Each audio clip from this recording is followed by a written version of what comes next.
Hi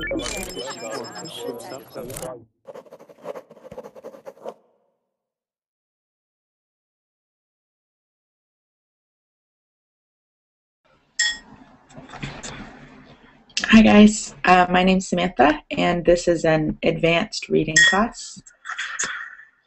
Hi guys, my name's Samantha.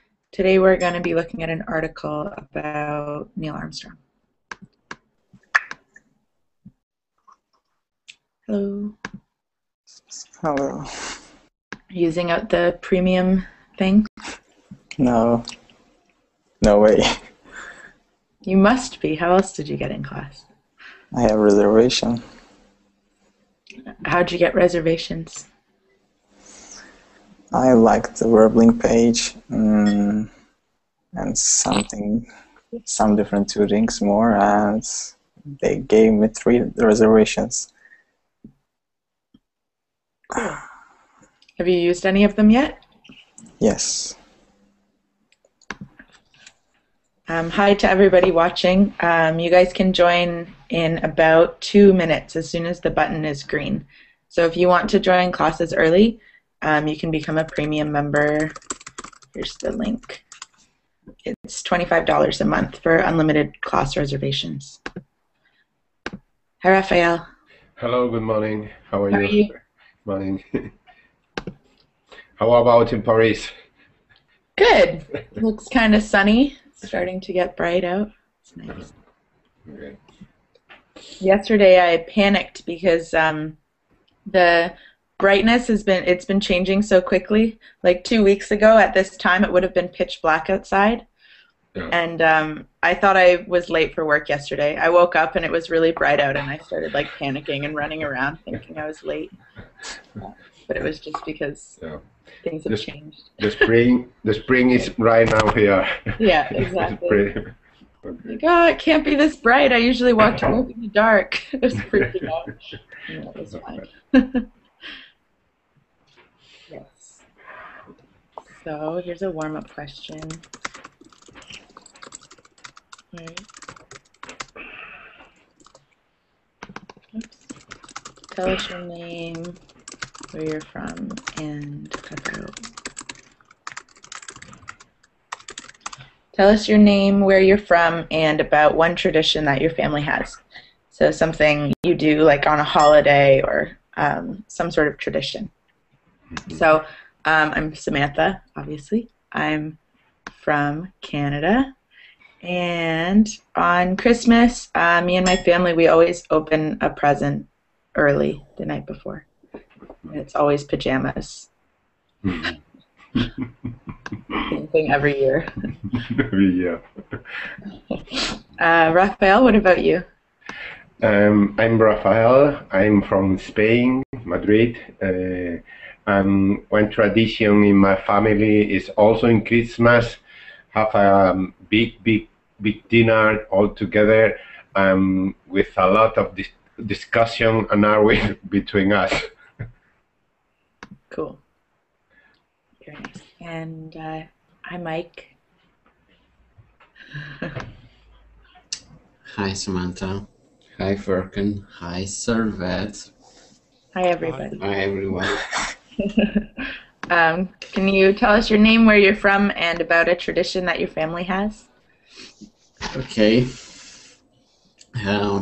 My name is Mircea. I'm from Romania.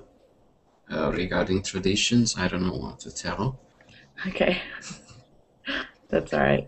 Maybe you'll think of something. Yeah. Furkan? Okay, I will skip those 2 questions and answer just last one. I don't know if it's a tradition, but we always travel in summer to visit some new places. Maybe 1 year, maybe next year we'll go to a foreign country, I don't know. Like what? I don't know. Do you guys always go to a different country? No, not always. It just depends. Cool. All right. That's a tradition, I think. Always going. Like when we were younger, we used to go camping to the same place every year in the same week. Not anymore.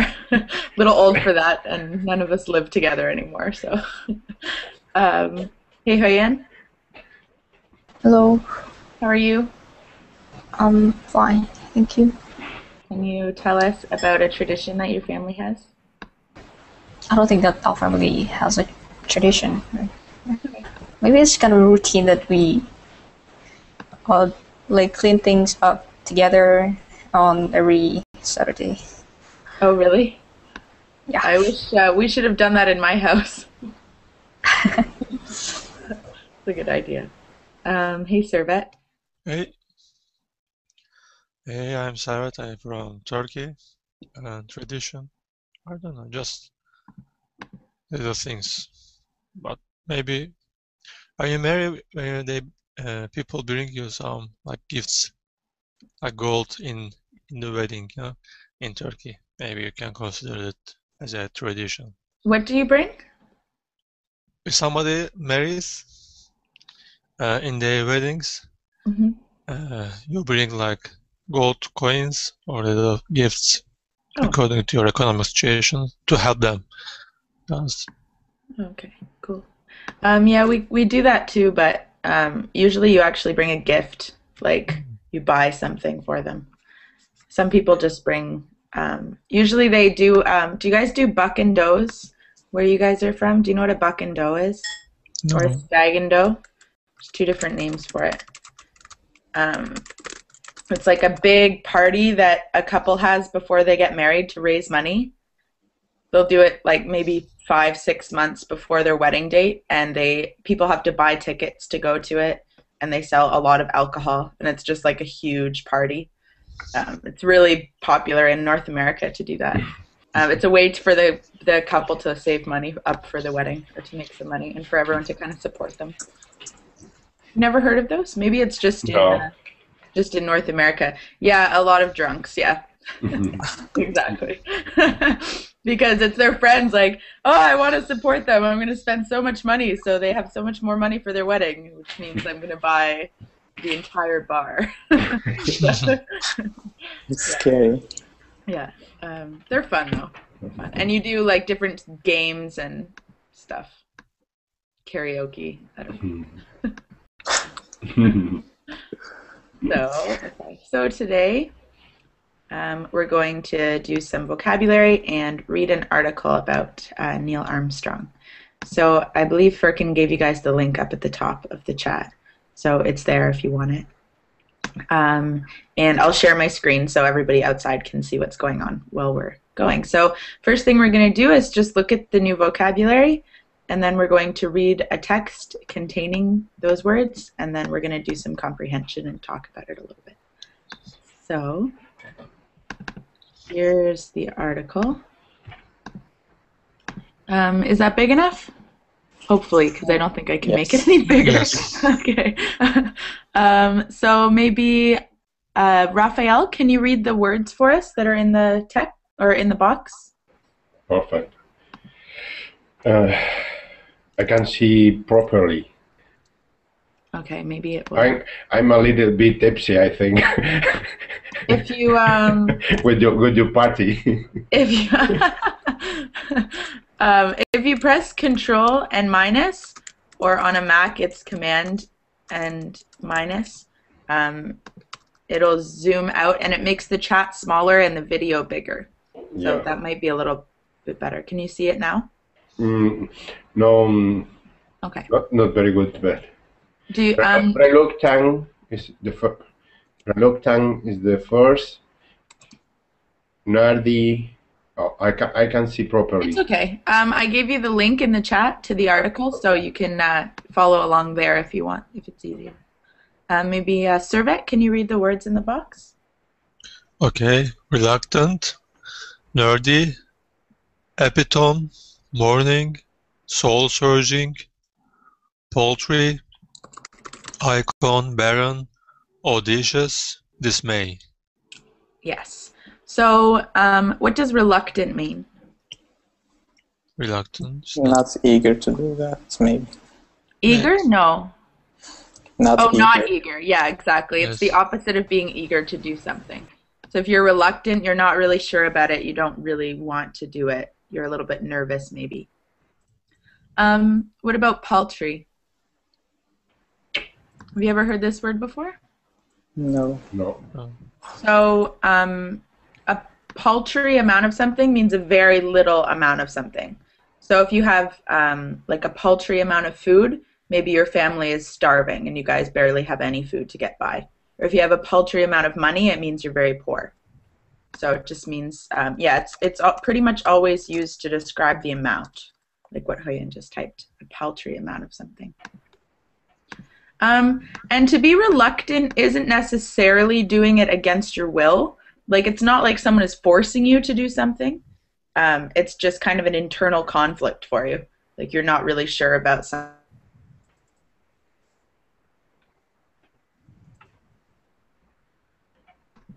Usually, like, maybe sometimes trying new things or facing your fears. I don't know if you guys have heard me talk about how afraid of heights I am, but whenever I do something related to my fear of heights, I'm always very reluctant, but I still do it. So try to get over your fears. So no one's forcing you necessarily, but you're just maybe not comfortable with something. What about nerdy?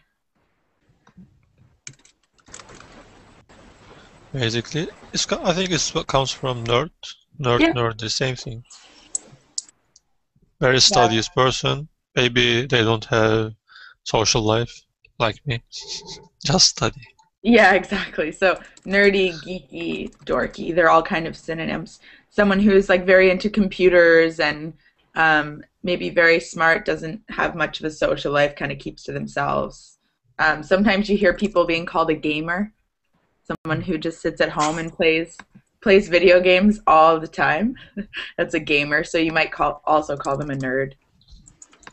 It's not really the nicest thing to say to someone, like, you're such a nerd, but you can say it jokingly. Yes, I used to play World of Warcraft. You can say gamers nerd? You can call a gamer a nerd, yeah. Mm-hmm. So when I think of a nerd, I think they are studying a lot. Yeah. When you game, you play a lot. Yeah, so nerdy is generally used to describe someone who studies all the time and who is very into school. And maybe on TV you see them with like pop bottle glasses and dressed with their pants hiked up really high, right? That's like your general kind of description of a nerd. But people who just sit at home and play games and have like no social life, sometimes you can call someone like that a nerd as well. So, kind of different. Interesting. Indeed. I'm geeky says, there's nothing wrong with being a nerd, guys. Nerds unite. Yeah, I'm a nerd. Me too. Well done for you. People who stay at home and learn English all day. I don't know. Burbling addicts. This is why I say there's nothing wrong with being a nerd. I support it. Okay. And we've got icon. Symbol. Yeah. Someone who's famous, usually something who's famous is an icon, like a cultural icon, you could say. Epitome. Epitome. The epitome of something. No? Has anyone ever heard the expression, the epitome of evil? No. It means like the absolute highest let me see what their definition is. Best possible example of something. So you could say, you could say Michael Jackson was the epitome of the pop music industry. He was like the highest example of good pop music. Or you could say the devil is the epitome of evil. It is kind of an archetype, but it means like the best possible example. So you can't just say anything is an epitome of evil. You couldn't say like stubbing my toe on the wall is the epitome of death. It's not, right? It's not the worst thing in the world. So it has to be like the best possible example of something. Okay. Barren. They are using for fields, barren fields. And what does that mean, though?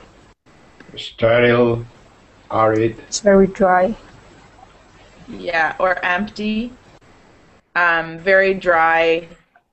Like when we were talking about drought last week, if you were in class for that, very dry, non-arable land, basically, is something that's barren.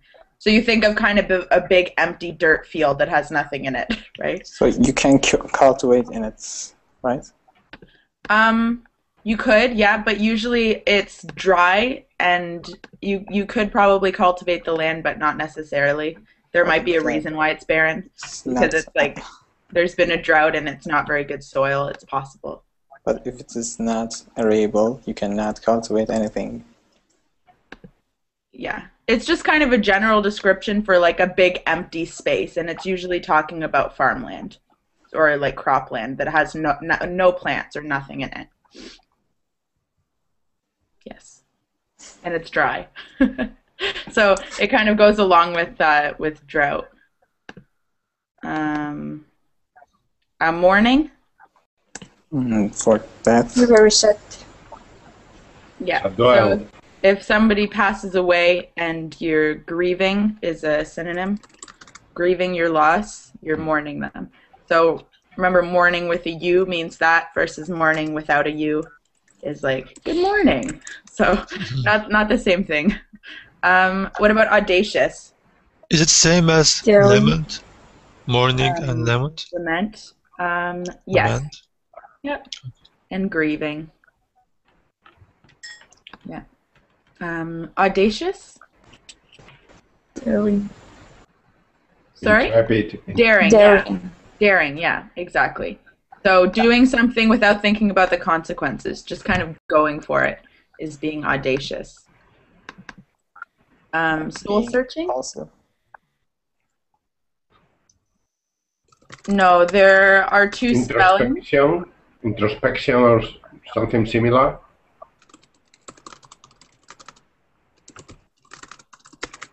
Sorry? Soul searching? Introspection or something similar. Yeah, Looking inside yourself. Yeah, exactly. Looking inside yourself. Exactly. Usually for some sort of purpose. Sometimes there comes a point in people's lives where they're like, okay, what am I doing? What do I want? What sort of job what career path should I take? And you're really digging inside yourself for answers. Yes. Frickin' yeah. Mm-hmm. Doing something impulsively. You're very, very confident, and you're like, you just ignore what everyone tells you and just go for it. That's being audacious. So if there's the potential of there being some sort of negative consequence, you just don't really care. You do it anyway. So being very daring and very impulsive. It has a different root from like audio. It's different completely. Yes? Audio, audacious. Like, yeah, it's completely different. Okay. Soul searching. And then the last one is dismay. Have you heard this word before? Dismay? Yeah, I forgot it. Terror. Yeah, terror. Kind of heavy disappointment. You can be kind of, pardon? Catastrophic. Yeah. If something is, usually we say, to my dismay, you see it in kind of writing from like the early 20th century, something like, I turned the corner and to my dismay there was I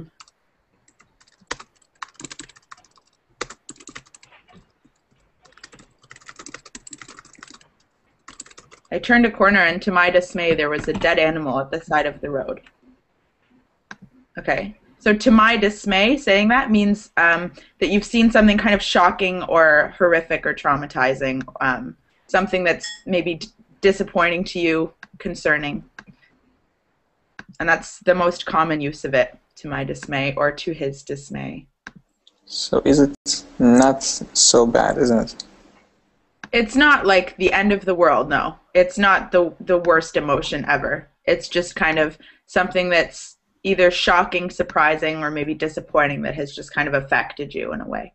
But it's not like the most horrible emotion where you would start bawling your eyes out or anything like that. And then I cannot interchange with the catastrophic or Holocaust. No, not Holocaust, no. No, it's not really a catastrophe, like a terrible catastrophe that has happened, but it's just an emotion or feeling that is evoked from you when something maybe bad, surprising, or shocking happens. But it's not a super extreme emotion, no. Okay, so let's try to match the words up to their definitions, and then we'll do the passage reading. So number 1 is maybe Flurkin. Can you read number 1?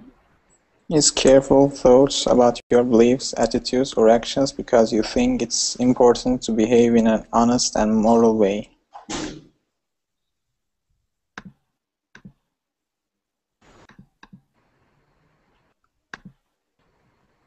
Anyone? Soul searching. Yeah, soul searching. So digging inside yourself for information about yourself. We were talking about it in the context of like trying to get a job, but this is the same thing. So thinking about your beliefs, your attitudes, your actions, reconsidering things that you do. But there's nothing said about soul searching or digging anything. It's just thoughts. You said it's digging into your soul. This is what soul searching is. It's not like you take a shovel and dig in, right? You're thinking. When you're soul searching, it's all in your head. You're thinking about yourself and what you've done. But you have to look for it. It's not just your thoughts, attitudes, belief. Maybe it's behind you. No, not necessarily. I mean, I could go sit in a coffee shop for 3 days straight and soul search and come out with a brand new person, and I have like changed my perspectives, and I haven't really done anything. So you can just soul search in your mind, thinking, or you can go out and travel and soul search that way. People deal with things differently. It just kind of depends on the context. It's the metaphor of looking for your soul, no? Yeah. Searching for the truth, the ultimate truth of yourself, right? Very philosophical. Number 2, the process of expressing great sadness because someone has died. Mourning. Right. What about number 3? Icon. Icon. Yeah. Number 4? Paltry. Good. Paltry. Good. Number 5? Reluctant. Right. Number 6? Nerdy. Nerdy. No, nerdy. Yeah, nerdy. You can either say a nerdy person or just a nerd. Number 7? Barren. Barren, please. Number 8? Audacious. Yep. Audacious. Number 9? Optim. Epitome. Epitome. Yeah. Epitome. And number 10? Is left. Dismay. Yes, dismay. The only one that's left, right? Perfect. Okay, so let's do the reading. Kind of keep an eye out for those words while we're reading. You'll find them in the text. So we'll just take turns and talk about what's going on as we read. So the article is titled Neil Armstrong's Death Prompts Yearning for America's Past Glories, and it was written at the end of August last year. So let me make this bigger. Here we go.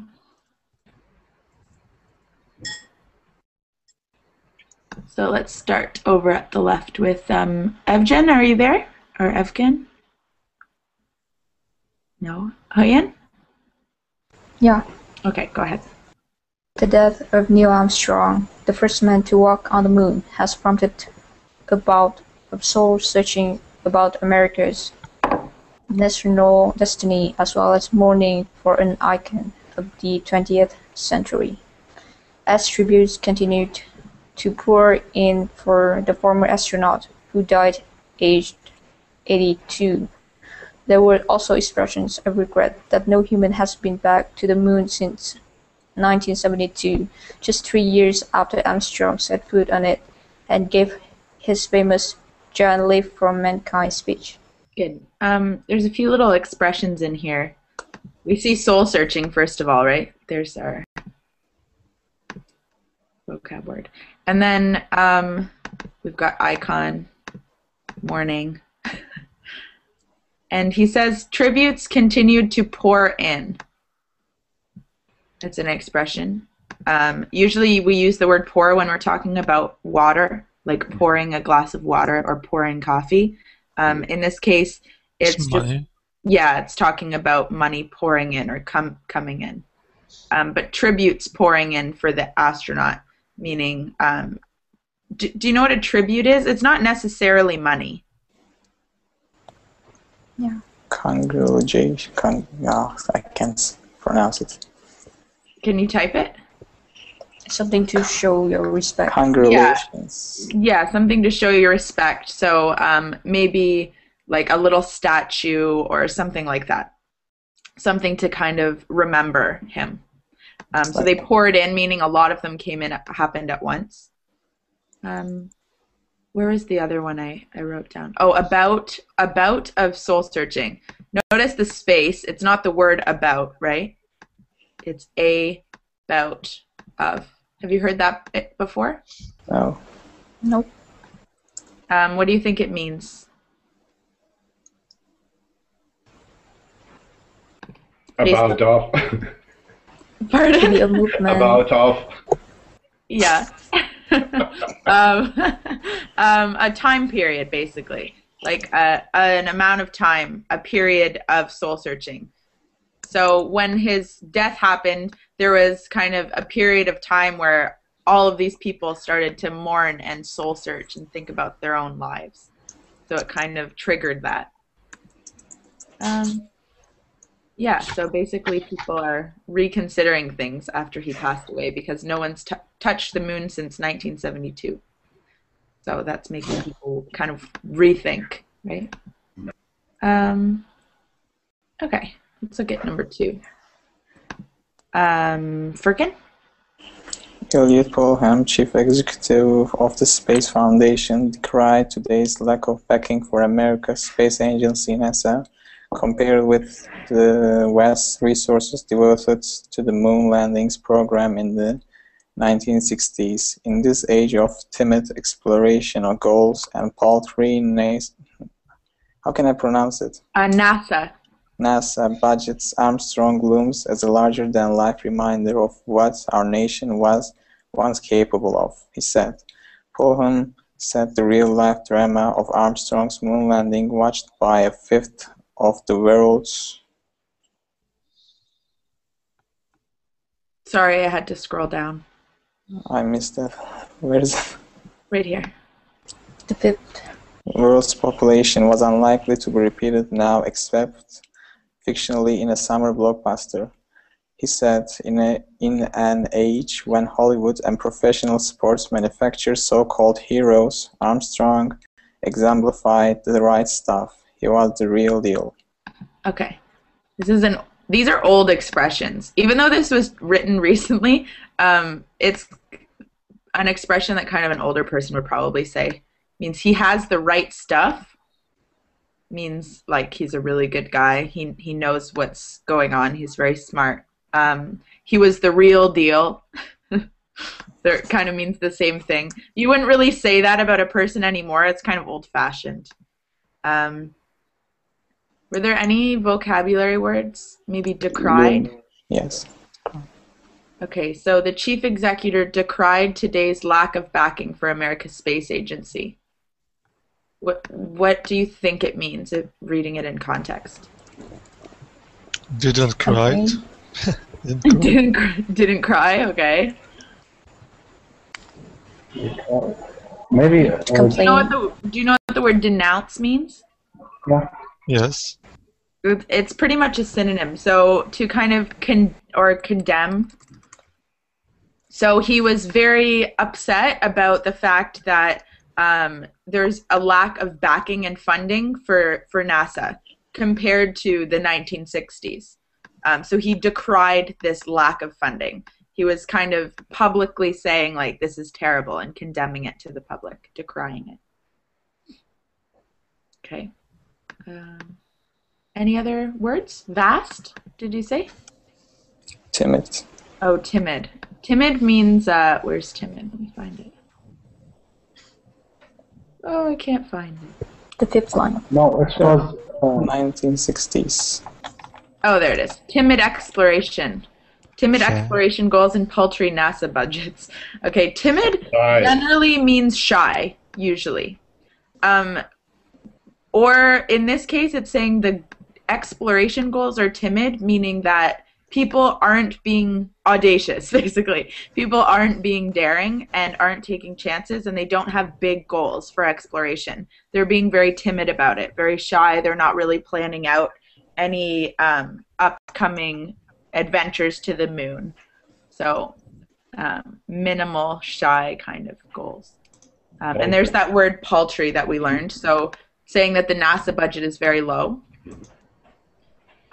Looms. Armstrong looms as a larger-than-life reminder of what our nation was once capable of. It's kind of depressing, really. But what do you think looms means? it's like fabrication of the classes. Process that worker make the cloth like that. Yeah. So usually you hear of something kind of looming in the distance. Like in a horror movie, you could say, oh, I feel like there's a shadow looming in the distance over there. It usually means like a kind of a dark shadow kind of overbearing. Let me see if I can find a better example. Okay, appear as a shadowy form, especially one that is large or threatening. So it's kind of like Neil Armstrong is figuratively, not literally, but hanging over this whole idea of going to space, and is looming or sticking around as kind of a reminder of the fact that they haven't gone since he did. So it's kind of like the ghost of Neil Armstrong, you know, is kind of hanging around, reminding us, being a larger-than-life reminder.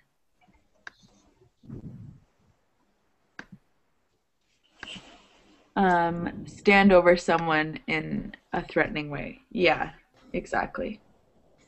You can't say the future loomed grim. That doesn't make sense. But you can say the shadow loomed above us. This is not my examples. You can say that the future looked grim, but not loomed grim. Where did you get the example? Loom isn't like existence, or, for example, the best looming soccer player. No. About presence, about existence. I've never heard it used in that way. No. Looming soccer player. Still don't understand its meaning. Okay, so let me find another example. What about Dante? Dark. No, Dante. Death? Yes, not necessarily though. Let me see. Find a better definition. Come into sight in an enlarged or distorted and indistinct form, often as a result of atmospheric conditions. It's kind of a technical example. Basically, it's kind of like a ghost or a shadowy figure, something that is overhanging and yeah, I don't know how to explain it any better than that. Like the ghost of Neil Armstrong looms over society and NASA as a reminder that they still haven't gone back to space. So it's about existence.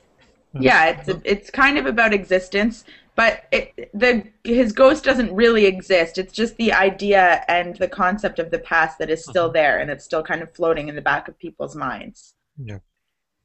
So does it threaten people? Yeah. How? Not necessarily, no. Here's the Webster's. Storm clouds loomed on the horizon, so that means that there storm clouds looming. It means there's literally storm clouds in the sky above us, kind of waiting for a storm to happen. But when you're talking about a person like Neil Armstrong looming, he's not literally above us as a shadow, right? It's figurative, but it's kind of related to the literal definition. So it means that his shadow is kind of figuratively looming above us, reminding us. So is it supposed to be are above us? Pardon? Is it supposed to be above us?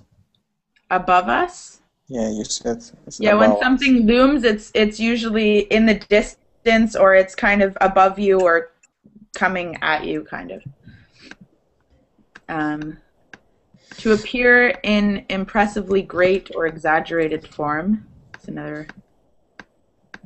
To take shape as an impending occurrence. I'll give you some more examples.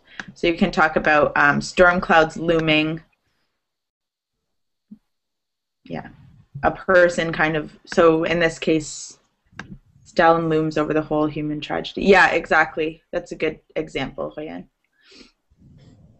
So it's what, when I say it's like the ghost of, I don't mean literally you think of a ghost like being in the room. It's just kind of the ghost of a person over a tragedy or over a situation.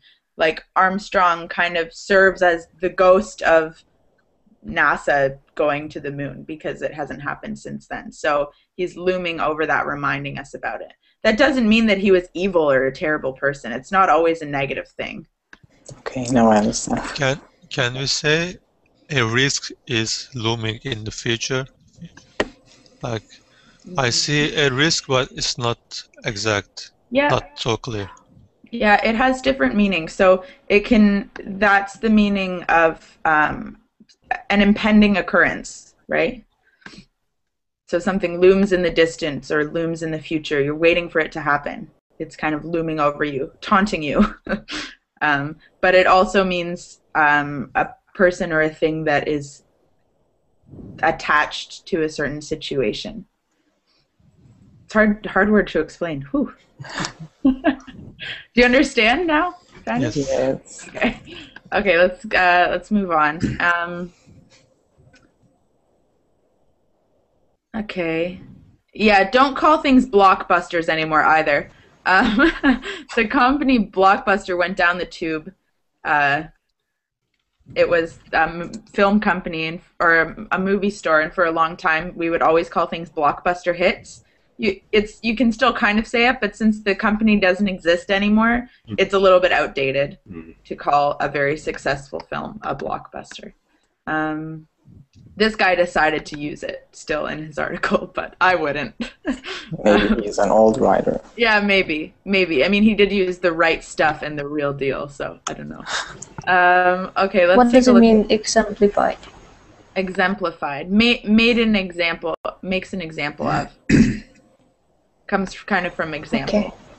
So Armstrong exemplifies or is a good example of the right stuff, which just means like he's a great guy.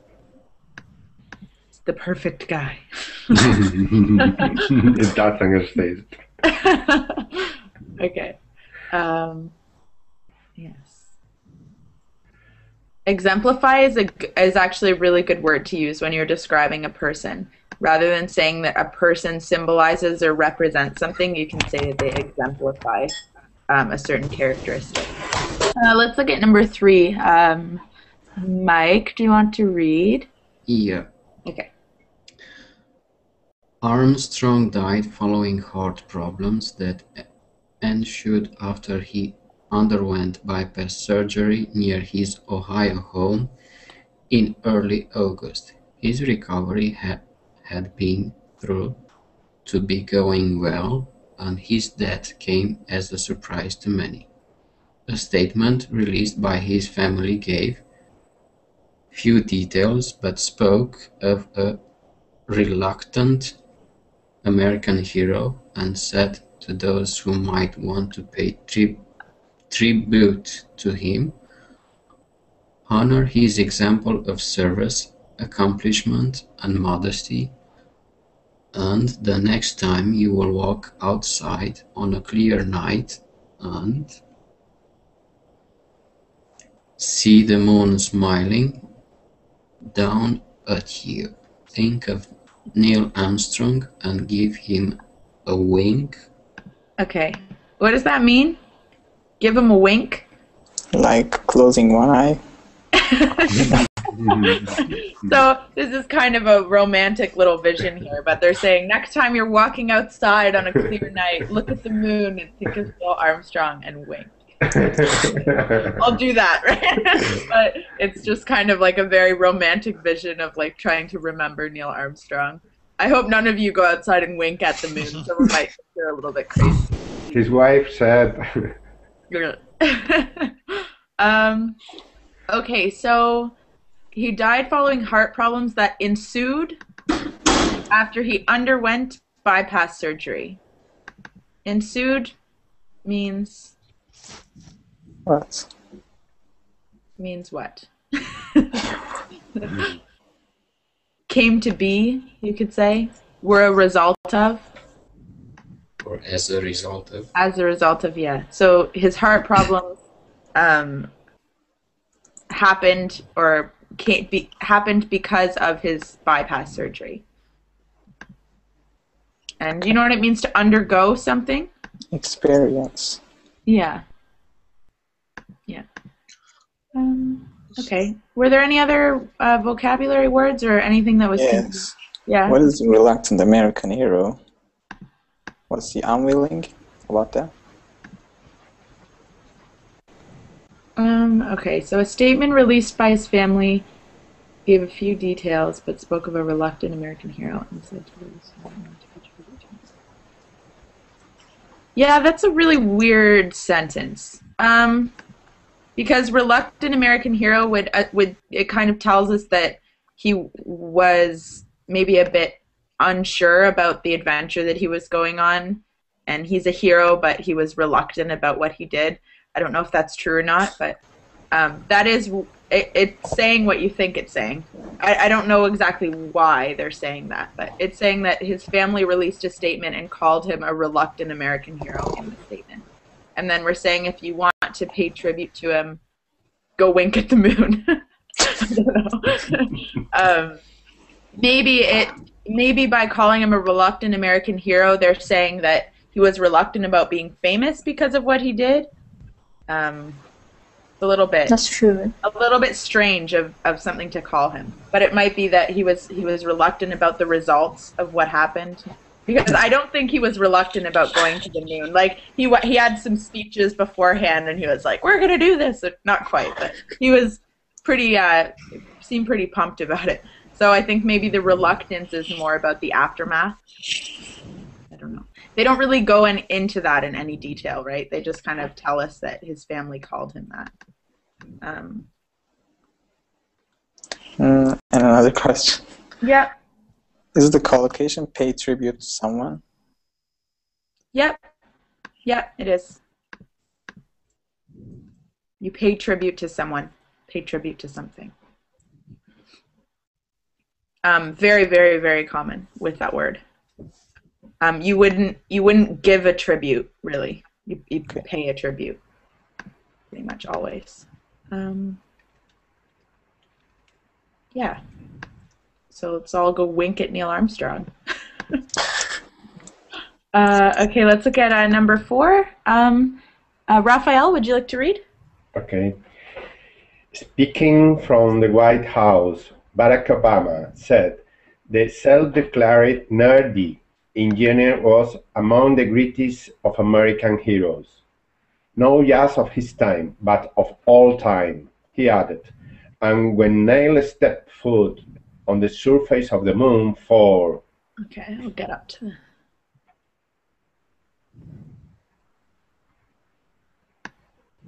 Thank you. For the first time, he delivered a moment of human achievement that will never be forgotten. Good. So, Barack Obama is talking about him, calling him the greatest American hero of all time, right? Self-declared nerdy engineer. So self-declared, that means Neil Armstrong called himself a nerdy engineer. He declared himself that. And this is just saying Barack Obama was talking about him, right? I don't think there's much vocabulary there in that paragraph. a moment of human achievement that will never be forgotten. So these people have a lot of nice things to say about him, right? Let's keep going. Servet, do you want to read number 5? Yep. Armstrong's crew member on Apollo 11 and the second man to walk on the moon, Buzz Aldrin, said he was deeply saddened by the loss of his good friend and space exploration companion, with whom he had hoped to mark the 50th anniversary of their mission in 2019. Good.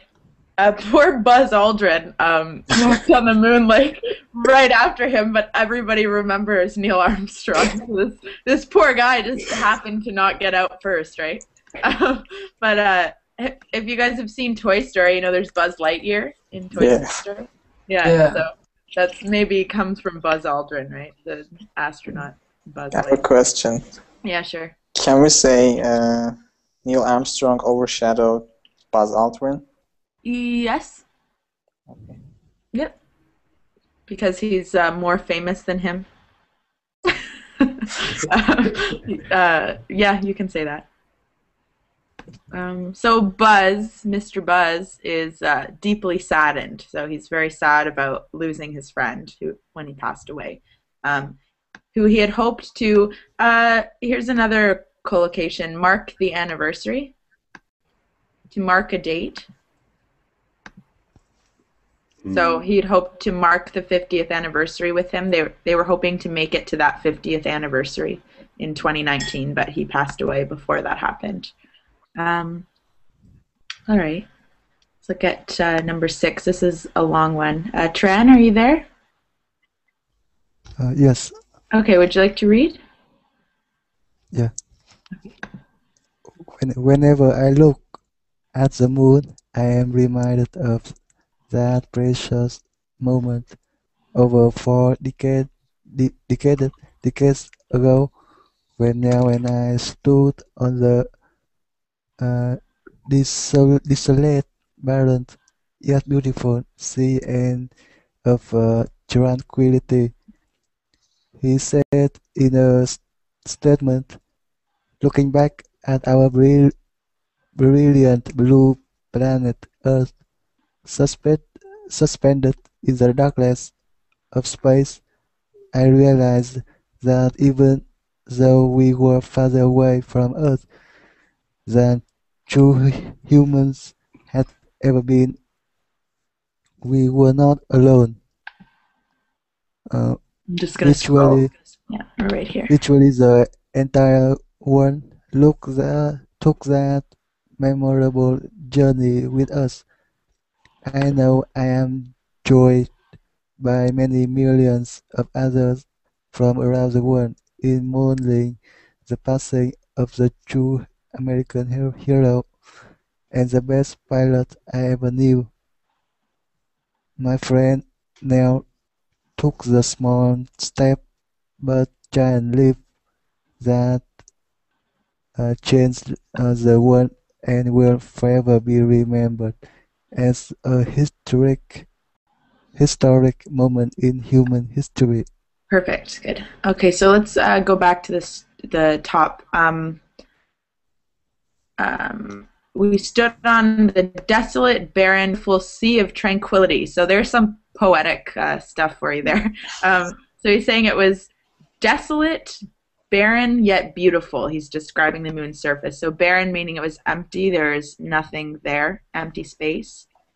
But it was beautiful, and he's calling it a sea of tranquility. What does that mean exactly? Far from anybody else. Yeah, what does tranquility? No noise, with no noise.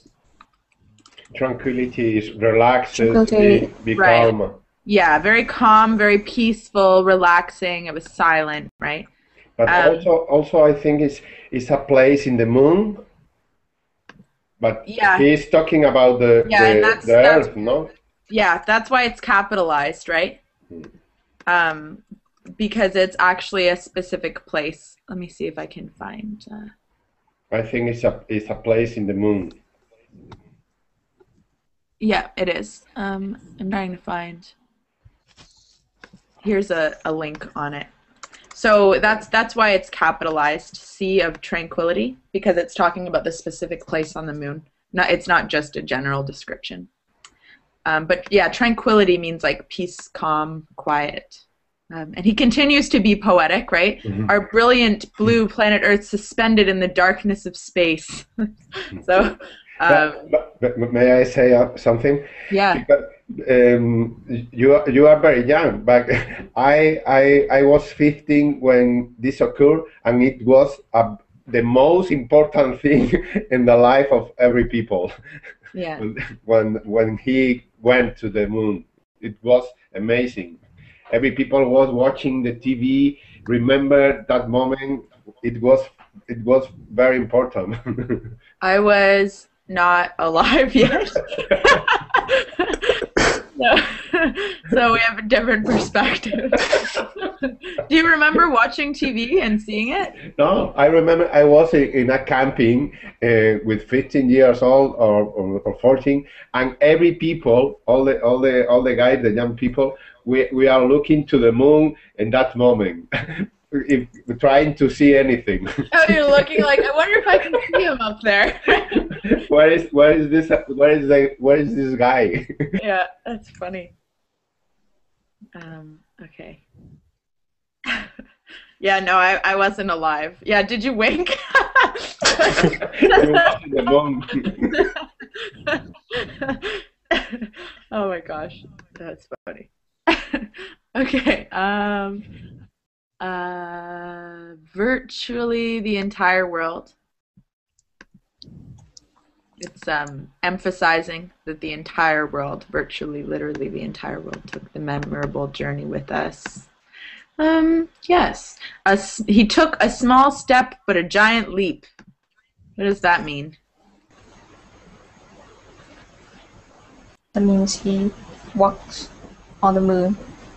That's the giant leap of mankind. Yeah, exactly.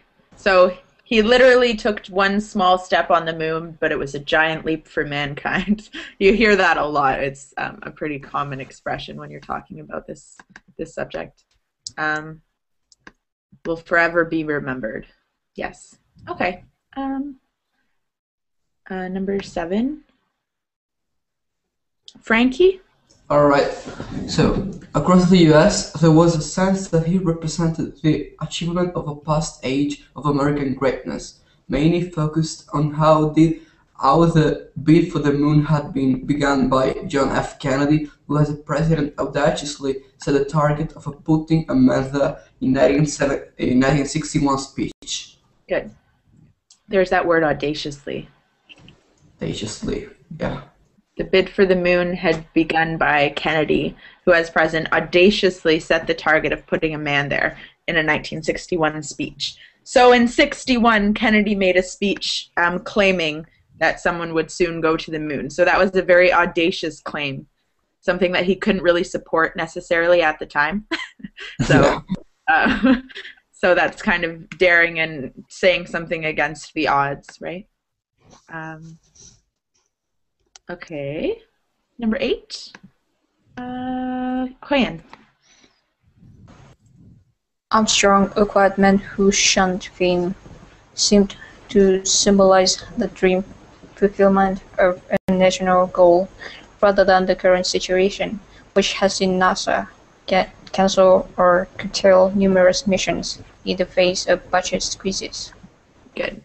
What does curtail mean? Any idea? Cancel or curtail numerous missions in the face of budget squeezes. Maybe like push off. Yeah. Reduce, kind of minimize. So they would either cancel or they would eliminate a lot of them, reduce them. In the face of, what is a budget squeeze? Not enough Budget money, you don't have enough money. Well, Budget cuts. Yeah, exactly. Budget cuts. Like the budget used to be big, but it's been cut down or squeezed. Right? So you can squeeze a budget or you can stretch a budget. Kind of goes both ways. Dream fulfillment. It's shunned. Oh, yeah, shunned. A quiet man who shunned fame. Okay, that explains the earlier claim of him being, what was it? A reluctant hero. He shunned fame, so he didn't like being famous. Do you know what shunned means exactly? No. Avoid very persistently. You really do not like something, and you're really pushing it away. That's shunning. Okay.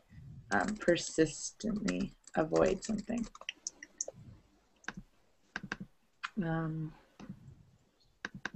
So he wanted to be an astronaut, but he didn't necessarily want the fame that came with it. And he's one of the most famous men in the world, so that didn't go too well for him, unfortunately, right? Shall we continue with number 9?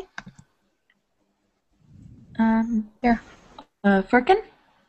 Former astronaut Eugene Cernan, the last man on the moon, said Kennedy challenged us to do something people thought was impossible, what couldn't be done. Neil was the focal point of that. He was the epitome of doing something that people thought was impossible. Okay. The epitome of doing something that people thought was impossible. He represented the ultimate person who would do something impossible, basically. Went to the extreme. Yeah. Okay. Focal point. Read on. Focal point. What it literally means, like point of focus.